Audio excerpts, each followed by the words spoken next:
Current पे पहला सवाल, द स्पेसिफिक रेसिस्टेंस। बेटा स्पेसिफिक रेसिस्टेंस किसको बोलते हैं? रेसिस्टेंस को नहीं, स्पेसिफिक रेसिस्टेंस रेसिस्टेंस को नहीं बोलते हैं। बता दो है?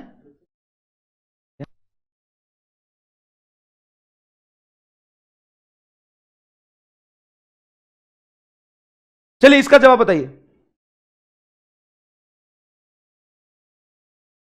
कराते हैं। ऑब्जेक्टिव सारा खत्म कर लेते ना, ऑब्जेक्टिव सारा खत्म कर लेते तो सब्जेक्टिव पे हम विचार करते हैं। रुको रुको, चलो ये देखो, स्पेसिफिक रेसिस्टेंस रेसिस्टेंस किसको बोलते हैं? स्पेसिफिक रेसिस्टेंस होता है बेटा rho, R is equal to rho L by A, इसको बोलते हैं स्पेसिफिक रेसिस्टेंस। ये कंडक्टर के नेचर पे डिपेंड करता है, ये लेंथ एरिया पे डिपेंड नहीं करता है। तो इंक्रीजेस विद टेम्परेचर, हाँ टेम्परेचर पे डिपेंड करता है, जैसे जैसे टेम्परेचर बढ़ाते हैं स्पेसिफिक रेजिस्टेंस बढ़ता है, लेकिन ये लेंथ एरिया पे डिपेंड नहीं करता। Increases cross section no does not depends upon length and cross section area. सही ऑप्शन होगा आपका ए, सही ऑप्शन होगा आपका ए, सही ऑप्शन होगा ए। अरे भाई साहब डर तुम्हें लग रहा है, इसीलिए तो हम यहां पे आए हैं, इसीलिए तो इतना मेहनत कर रहे हैं, दंगल कर रहे हैं कि कल जब तू एग्जामिनेशन हॉल में जाए तो एग्जामिनर देख के तुमसे डर जाए कि भाई साहब ये वही तो है, नहीं है फिजिक्स वाला, है ना, फिजिक्स वाला का बच्चा तो नहीं है, एग्जामिनर तेरे से डरना चाहिए। इतने तेजस्वी हो के तुम्हें कल एग्जाम में जाना है, इतने कॉन्फिडेंस से तुम्हें एग्जाम में जाना है, डर लग रहा है, क्या फायदा फिर इतना मेहनत करने का। चलिए तो देख, drift velocity and applied electric field E is related as, समझ में आया कि नहीं है? बेटा हिंदी में बोल देता हूं, इसको बोलते हैं अपवहन चाल और इसको बोलते हैं विद्युत क्षेत्र। इसके बीच का संबंध बताओ क्या होगा? तो बेटा ड्रिफ्ट वेलोसिटी पता है क्या होता है? Small E capital E tau बटा एम। हाँ, और ये तीनों चीजें जो है ना वो एक चार्ज पार्टिकल की प्रॉपर्टी है। तो vd is directly proportional to electric field. मेरे हिसाब से आंसर बी जाना चाहिए, क्या कहते हो? मेरे हिसाब से आंसर बी जाना चाहिए। और सी कह रहा है इलेक्ट्रिक फील्ड का स्क्वायर बक। चलो next, when two bulb of power 60 watt and 40 watt are connected in a series, then the power of their combination will be। देखो बेटा सीरीज में अगर बल्ब को जोड़ते हैं ना तो उसका जो P इक्विवेलेंट होता है वो होता है P1 P2 बटा P1 प्लस P2, है ना, याद रखिएगा। तो 60 मल्टीप्लाई 40 बटा 60 प्लस 40 100, डबल जीरो से डबल जीरो कटेगा 24। What is your correct answer, D is your correct answer. बहुत ही लल्लू सवाल, बहुत ही ज्यादा लल्लू सवाल। The resistance of the ideal ammeter is, ideal ammeter का रेसिस्टेंस क्या होता है? सुनिएगा, आइडियल एमीटर कैसे बनाते हैं? जब हम गैल्वेनोमीटर के पैरेलल में बहुत छोटा रेसिस्टेंस जोड़ देते हैं, बहुत छोटा, शंट कहते हैं इसको, बहुत बहुत छोटा, और पैरेलल कॉम्बिनेशन में जो आर इक्विवेलेंट आता है वो स्मॉलर देन स्मॉलेस्ट आता है। तो आइडियल एमीटर वो होता है जिसका इक्विवेलेंट रेसिस्टेंस 0 होता है, और प्रैक्टिकल वो होता है जिसका इक्विवेलेंट रेजिस्टेंस बहुत बहुत कम हो। एक कह रहा है डी होगा सर आंसर। हाँ, इनफाइनाइट रेजिस्टेंस का एमीटर बना देगा ना कौन है ये? प्रियांशु कुमार। तो क्या होगा चल बता, यही बता, चल यही सवाल है। चल अगर बिहार बोर्ड में मैं मास्टर होता ना तो ऐसे ऐसे सवाल बनाता था कि दिमाग घुमा देता तेरा। चल मान ले एक दिन के लिए मैं एग्जामिनर हो गया बिहार बोर्ड का, मैंने सवाल बनाया कि अगर मैं इनफाइनाइट रेसिस्टेंस का एमीटर बना दूं तो क्या होगा? इनफाइनाइट रेसिस्टेंस का एमीटर बना दूं तो क्या होगा? चल बता क्या होगा, व्याख्या करें इस बात का, व्याख्या करिए, चलिए व्याख्या करिए इस बात का। जड़ जाएगा? अरे का जड़ जाएगा? कुछ नहीं जड़ेगा, सब ठीक रहेगा। बकलोल, कुछ ना जरी,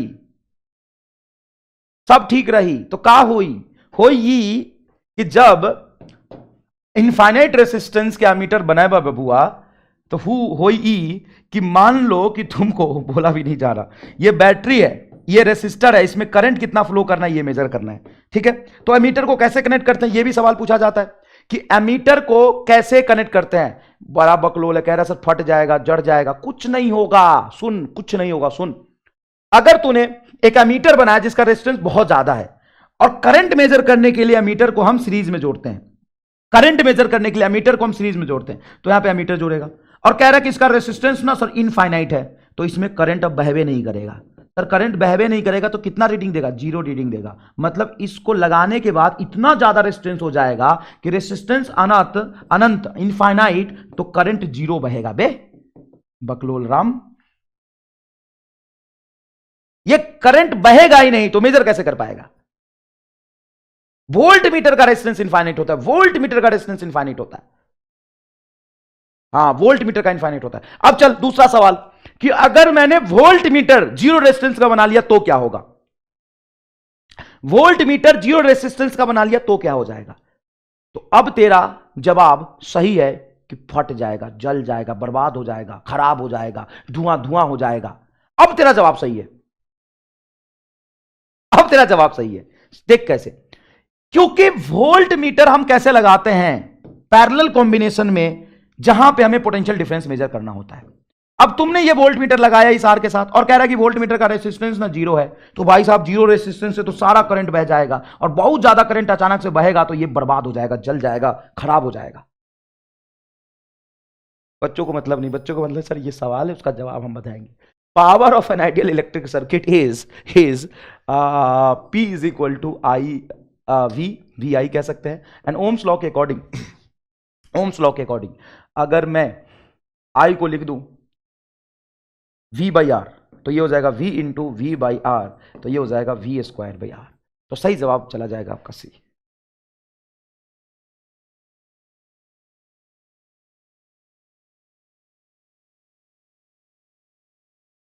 हाँ, अब धुआं धुआं हो जाएगा, खत्म हो जाएगी, इज्जत ना बची, सारा इज्जत नीलाम हो जाएगी। यहाँ अगर वोल्ट मीटर का रेजिस्टेंस जीरो लगा देबा ना, सारा इज्जत यही नीलाम हो जाई। और बताई सर का हाल बा? समस्तीपुर से बानी हम। बेटा पढ़ ला, ना तो तोहर हाल कल खराब हो जाई, हमर तो ठीके बा और ठीके रही। तू पढ़ ला। अब सवाल देखा, in a current flowing in a wire is 1 ampere. If the charge of an electron is itna coulomb, then the number of electron flows through the wire per second. देखिए बेटा, करंट का फॉर्मूला होता है I बराबर Q by T, I बराबर Q by T, यही होता है करंट का फॉर्मूला, ठीक बा? हाँ, अब Q के को क्या लिख सकते हो? Q को लिख सकते हो तुम एनी बाई टी। करंट कितना बह रहा? 1 एम्पियर। और चार्ज इलेक्ट्रॉन का कितना होता है? चार्ज इलेक्ट्रॉन का तो 1.6 इंटू 10 टू द पावर -19। तुमसे क्या पूछा है? टोटल नंबर ऑफ इलेक्ट्रॉन पर सेकेंड, तो n बाई टी पूछा है, टोटल नंबर ऑफ इलेक्ट्रॉन पर सेकेंड, तो n बाई टी हो जाएगा तेरा 1/1.6 इंटू 10 टू द पावर -19। जब ऊपर ले जाओगे तो 10 का पावर, इसको लिख सकते हो 10 गुना 10 का पावर 18। कैसे? 10 का पावर 19 ऊपर जाएगा तो क्या होगा? 10 गुना 10 का पावर 18 और बटा 1.6, 10 बटा 1.6 आ जाएगा 6.25। तो ये होगा 6.25 इंटू 10 टू द पावर 18। ठीक है?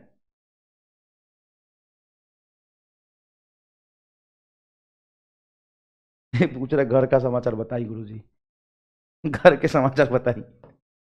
हमारे घर के तो ठीक बा, अपन बतावा आज एग्जाम कैसे फैलावा? बहुआ देखा इधर, a constant potential difference, the resistance of any electrical circuit is halved, then value of the heat produce will be. अब सुनना, यहां पे एक बहुत ही लॉजिकल कंसेप्ट बनता है कि P इज इक्वल टू हम लिखते हैं आई स्क्वायर आर और P इज इक्वल टू लिखते हैं वी स्क्वायर बटा आर। अगर मैं आपसे पूछूं कि पावर डिसिपेटेड वर्सेस रेसिस्टेंस का ग्राफ कैसा होगा, तो एक graph P is directly proportional to R है तो स्ट्रेट लाइन होगा, और यहां पे P inversely proportional to R है तो रेक्टेंगुलर हाइपरबोला होगा। कौन सा ग्राफ सही है? इसमें कौन सा ग्राफ सही है? ये वाला कि ये वाला? कौन सा ग्राफ सही है? एक्चुअल में दोनों ग्राफ सही है, डिपेंड करता है कि कांस्टेंट करंट पे बना रहे हैं या कांस्टेंट वोल्टेज पे बना रहे हैं। ये कांस्टेंट पोटेंशियल डिफरेंस वोल्टेज पे पूछा है तो ये वाला फॉर्मूला यूज करेंगे, इनवर्सली प्रोपोर्शनल टू आर होगा। अब कह रहा है कि halved resistance is halved, halved करोगे तो पावर क्या हो जाएगा? डबल हो जाएगा। रेसिस्टेंस हाफ करोगे तो पावर क्या हो जाएगा? डबल हो जाएगा। समझ आया? समझ आया?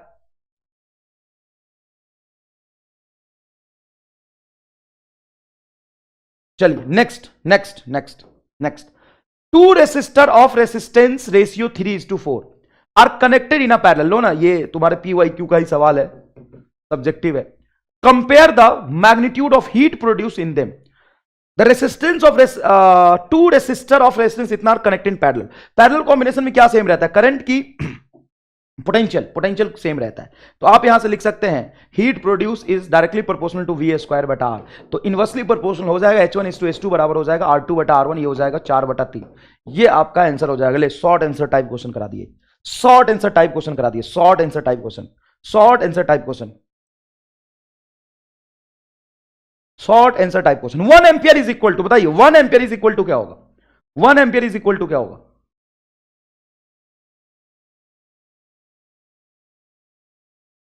1 एम्पियर इज इक्वल टू क्या होगा? 1 एम्पियर इज इक्वल टू क्या होगा बताइए? ये कौन कह रहा था मैं आंसर देखने गया था वह? 1 एम्पियर इज इक्वल टू नहीं पता तुम्हें? 1 एम्पियर इज इक्वल टू होता है करंट बराबर होता है चार्ज अपॉन टाइम। चार्ज मतलब कुलम्ब और टी मतलब सेकेंड। जो तू आज पेपर देगा ना 2021 में, कब देगा? 2021 में। उस पेपर को मैंने 10 साल पहले देके खत्म कर दिया था, है ना? और बोर्ड भी मेरा यही था। पेपर एकदम फाड़ फाड़ के आया था। आगे नहीं बताऊंगा कि कैसे फाड़ा था पेपर। तो जो इस पेपर की तैयारी आज कर रहा है ना, वो 10 साल पहले देके मैंने छोड़ दिया। गजब मास्टर साहब, मजा आ गई। पेपर में मजा आना चाहिए बेटा, ये सारा पर्पस इसलिए कि पेपर में मजा आए। समझ में आया कि नहीं आया? चलो हाँ, 2010 में मैंने पेपर दिया था बिहार बोर्ड का ही। यूनिट ऑफ इलेक्ट्रोमोटिव फोर्स, कहने के लिए इलेक्ट्रोमोटिव फोर्स है, लेकिन इलेक्ट्रोमोटिव फोर्स मतलब EMF of the battery. Electromotive force EMF of the battery, इसका यूनिट क्या होता है? वोल्ट है। ये पोटेंशियल डिफरेंस है। EMF is nothing but a potential difference. EMF is nothing but a potential difference. कितना नंबर आया था? बस सारा डिटेल यहीं पूछ ले। नंबर तो बहुत आया था, देख कैसे आया था नहीं बताऊंगा, बस नंबर बहुत आया था।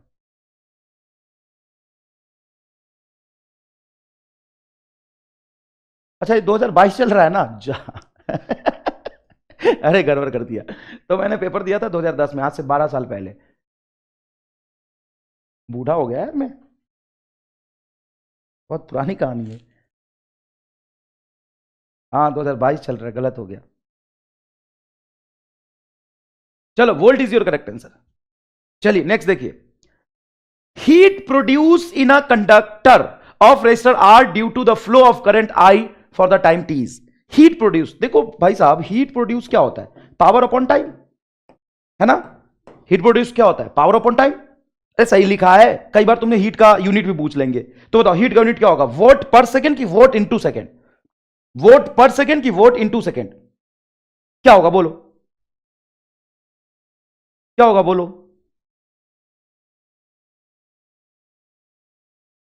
क्या होगा जल्दी बता।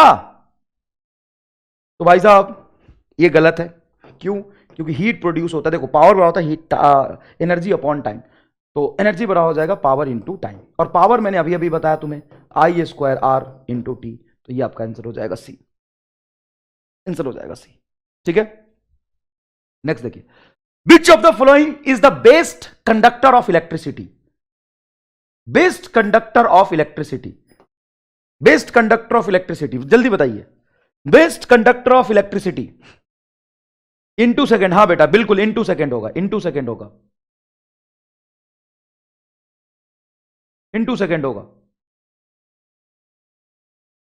चलिए बताइए।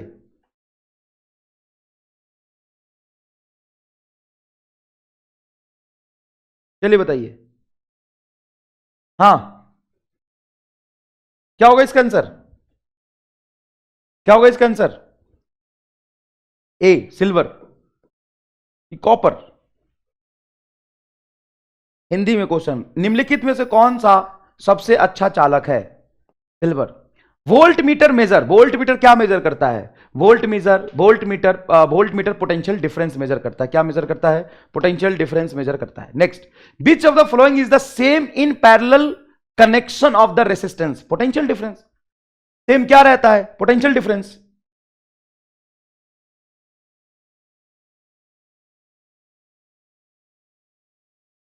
Yes yes yes yes yes. चलिए next, which of the following is correct for the resistivity of the material? Resistivity तो देखो अभी अभी रिलेशन लिखा था, R is equal to rho L by A. तो रेसिस्टिविटी रो बराबर क्या हो जाएगा? रो बराबर हो जाएगा आर ए बटा एल। रो बराबर क्या हो जाएगा? रो बराबर हो जाएगा आर ए बटा L.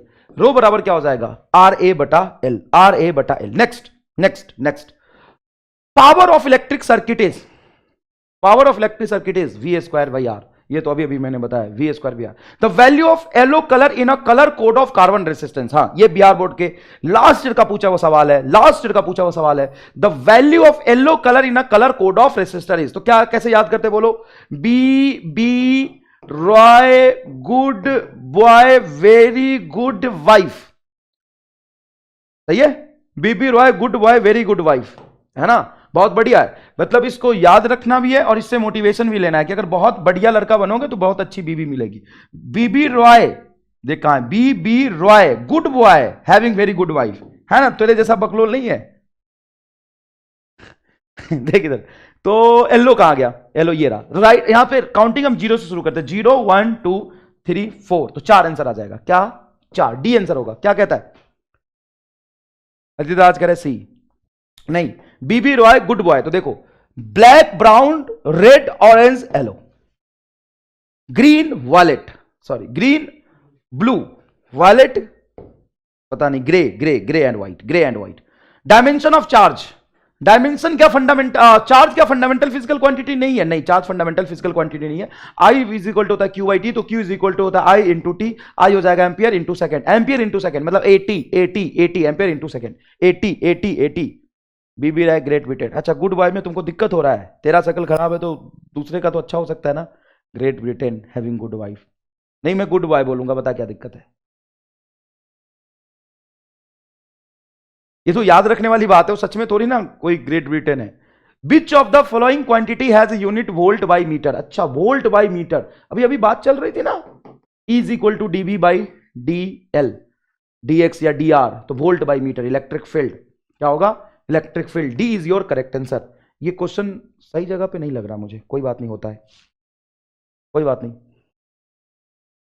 Next, which of the following is current, which of the following is current, अच्छा which of the following is current, कि which of the following is correct, current नहीं correct, which of the following is correct, इसमें से सही relation कौन सा है, इसमें सही रिलेशन कौन सा है। तो देखिए बेटा, मेरे हिसाब से ए लग रहा सही है। हाँ कैसे सही है, तो इसको देखो, 1 किलो, किलो का मतलब 10 टू द पावर 3, वोट मतलब पावर और आवर मतलब टाइम, पावर इंटू टाइम होता है एनर्जी, तो एनर्जी को जूल लिख सकते हैं, हाँ सर, वॉट इंटू आवर को जूल लिख सकते हैं, लेकिन आवर को सेकंड में बदलना होगा, तो 1 घंटे में कितना सेकंड होता है, 60 इंटू 60, तो ये हो जाएगा तुम्हारा 36 और डबल जीरो, 36 और डबल जीरो, और ये तुम्हारा 36 double zero into 10 to the power 3 joule, ये आंसर आएगा। तो यहां से 3 4 5 6, तो 3.6 into 10 to the power 6 joule answer आ जाएगा। ये आ गया आंसर, ये आ गया आंसर, ये आ गया आंसर, हम समझ गए सर, ठीक है, हम यही चाहते थे कि आप समझ जाए। दूसरी बात, अगर ये बताइए कि आप घर में जो आपका इलेक्ट्रिसिटी का बिल आता है उसमें पैसा किस चीज का आता है, इलेक्ट्रिसिटी में आप पैसा किस चीज का देते हैं, पैसा किस चीज का देते हैं, इलेक्ट्रिसिटी बिल में पैसा किस बात का देते हैं, किस चीज का देते हैं, चीज का देते हैं, ये सही लिखा होगा शायद, करंट वोल्टेज पावर एनर्जी, किस चीज का पैसा देते हैं आप। सर हम किसी चीज का नहीं देते, हम चोरी का बिजली चलाते हैं। अबे चोर, यूनिट का पैसा देते हैं यूनिट किस चीज को बताता है, करंट का यूनिट होता है, वोल्टेज का, पावर का, एनर्जी का, किसका पैसा किसका देते हो ये बताओ, एनर्जी कम जंक्शन का, अच्छा करंट का पैसा देते हैं सर, कितना करंट है उसका पैसा देते हैं, किसका पैसा किसका देते हैं, तो पैसा एक यूनिट के टर्म्स में डिफाइन होता है, एक यूनिट यही तो है 1 किलोवाट आवर, इसी 1 किलोवाट आवर को ही तो एक यूनिट कहते हैं। अच्छा हाँ, तो आप पैसा एनर्जी का देते हैं, पावर इंटू टाइम आपका एनर्जी होता है, D is your correct answer. Next देखिए, resistance of the ideal voltmeter, ले आ गया दादा, resistance of the ideal voltmeter infinite, अब आंसर हो जाएगा आपका इनफाइनाइट, अब आंसर हो जाएगा आपका infinite. Value of green colour code on carbon resistor and, B Roy good boy very good wife, है ना, गुड बॉय बनोगे तभी कुछ होगा। तो बोलो ग्रीन कहां रहा, 0 1 2 3 4 5 पे आ रहा ग्रीन, तो आपका सही आंसर चला जाएगा सी, सही आंसर आ जाएगा सी 5, यस यस यस।